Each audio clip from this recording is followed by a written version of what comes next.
Assalamualaikum, selamat datang guys ke SRTV. So, berakhirnya perlawanan semalam di mana Sabah beraksi di arena Gong Badak dan berjaya menundukkan, menggigit Terengganu di halaman mereka sendiri dengan jumlah gol 4 gol berbalas kosong guys. So, aku pun tak sangka begini jumlah gol yang akan dilakukan oleh Sabah FC. Even kalau kamu tengok head-to-head video perlawanan aku sebelum ni, aku ada mengatakan yang inilah merupakan satu perlawanan yang bakal menjadi satu perlawanan yang cukup tough untuk Sabah FC lah. Dan aku membuat prediction yang jumlah gol yang bakal dilakukan adalah 2 gol berbalas 1. Even aku sendiri pun yakin Terengganu akan melakukan gol dalam perlawanan ni. Tapi sebaliknya tidaklah. Bukan itu yang aku harapkan dan bukan itu yang kita saksikan. So aku agak terkejut juga dengan apa yang ditampilkan oleh Terengganu dalam perlawanan ni. So, sebelum aku mengulas mengenai apa yang ditampilkan oleh Sabah FC, aku ingin menyentuh apa yang terjadi dengan Terengganu sebelum berlaku perlawanan ni, di mana mereka tidak berjaya menurunkan 4 tonggak utama mereka yang beraksi di bahagian pertahanan, especially. Di mana ini membuktikan, menunjukkan agak tempang lah di bahagian pertahanan mereka, di mana pemain-pemain Sabah FC, OKS memang orang mengambil kesempatan di atas kekurangan pasukan Terengganu ni. Kalau kamu ada follow aku punya watch along semalam, aku sendiri ada mengatakan bahawa gol-gol yang dilakukan oleh Sabah FC pada perlawanan ni memang aku katakan tidak dikawal dengan begitu bagus oleh pertahanan-pertahanan Terengganu, di mana banyak masa dan ruang diberikan untuk pemain Sabah FC bagi membuat bidikan yang tepat. Bidikan guys. First time mengguna ayat ni. Bidikan yang tepat ke gawang gol pasukan Terengganu.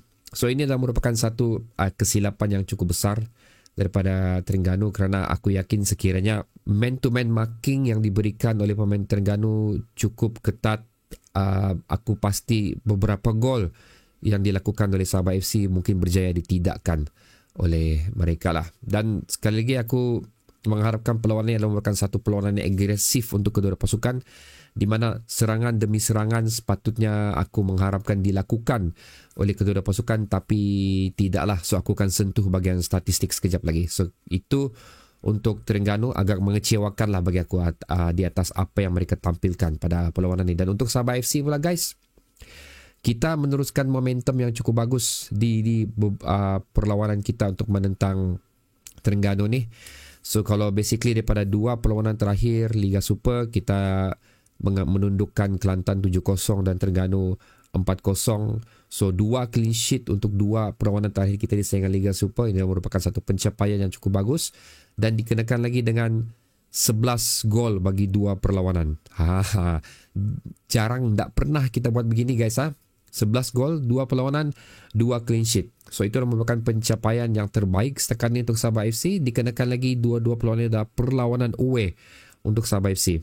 So momentum daripada apa yang telah dilakukan di saingan AFC sebelum ni berjaya dibawa ke 2 perlawanan terakhir Sabah FC. Dikenakan lagi dengan momentum daripada pemain-pemain kita yang mewakili negara masing-masing pun berjaya diteruskan dalam perlawanan ni, especially daripada Sadil Ramdhani sendirilah. So itu adalah merupakan satu, bilang orang, kebanggaan untuk aku untuk menyaksikan pemain-pemain kita beraksi dengan begini cemerlang, especially menentang lagi Terengganu. Kita pun tahu sendiri Terengganu beraksi dengan cukup bagus di saingan AFC, dan aku mengharapkan momentum AFC dia orang tu dibawa dalam perlawanan ni, kerana kita tahu perlawanan ni adalah di antara 2 tim yang bermain di AFC yang beraksi dengan cukup bagus di AFC, yang aku sendiri menganggap yang seolah-olah Terengganu kembali bangkit di penghujung persaingan Liga Super ni. Ramai yang mengatakan mungkin Terengganu tak mau, sudah berhabis pasal dia orang mau fokus final Piala Malaysia dan seterusnya saingan AFC. So itu bilang orang wallahualam lah. Aku tak berani memberi komen untuk benda tu, tapi bagi aku a match is a match. Perlawanan tetap perlawanan. Tanggungjawab tetap perlu dilunaskan untuk especially supporters Terengganu. Itu bagi pendapat aku lah. So okay guys, statistik bagi perlawanan ni aku akan sentuh beberapa saja. Untuk shot atau percubaan yang dilakukan oleh kedua pasukan, 10 untuk Terengganu dan 13 untuk Sabah FC. Tapi daripada 10 percubaan yang dilakukan oleh Terengganu tu, 9 adalah off target dan 1 saja menepati ke gawang Sabah FC. Ini adalah di sepanjang 90 minit perlawanan tersebut. Manakala untuk Sabah, 13 percubaan yang kita lakukan, 7 tepat ke gawang, 7 tersasar dan 6 tepat ke gawang. Daripada 6 tu 4 gol berjaya dilakukan. So membuktikan di sini memang Sabah FC lebih mendominasi perlawanan ni, di mana aku tengok maklumat daripada AI Score, di mana lebih kurang 64% ball possession milik Sabah FC. So aku yakin 64 ball possession tu adalah dimiliki daripada separuh masa pertama dan selepas Jeffrey Chu melakukan gol. Selepas tu macam sudah start hujan, jadi aku nampak di situ Terengganu pun sudah start membuat beberapa gerakan dan percubaan lah selepas tu, dan Sabah pun agak memperlahankan rentak mereka. So itu pun mungkin ada reason tertentu daripada OKS, kerana kita tahu selang beberapa hari selepas ni kita ada lagi satu perlawanan menentang Hugang di padang sintetik mereka tu di Singapura, dan dah lama lepas tu lagi satu lagi perlawanan Sabah FC untuk menentang Perak, away match juga. So kita akan melalui beberapa away match untuk beberapa perlawanan terakhir Sabah FC ni. So aku tak tahu player kita akan terus stay di Tanah Melayu, Tanah Semenanjung tu, atau akan balik ke Sabah. Tapi apa yang pasti itu adalah merupakan satu perlawanan yang cukup, satu jadual yang cukup ketat juga untuk Sabah FC bagi beraksi dengan perlawanan yang sebelum ni. Dan aku tidak nafikan juga sebelum menuju ke perlawanan menentang Terengganu ni, jadual kita agak ketat juga, tapi tidak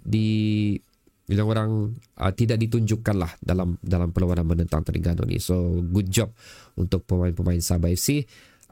Pemain-pemain utama kita juga tidak dimasukkan secara serentak di sepanjang perlawanan ni, sebaliknya ditukarkan pada macam separuh masa pertama. Ini pemain utama kita, diorang dikeluarkan, dimasukkan lagi pemain utama yang lain pada separuh masa kedua. Merupakan satu taktik yang cukup bagus daripada OKS, dan tindakan OKS untuk agresif pada separuh masa pertama ni pun aku puji.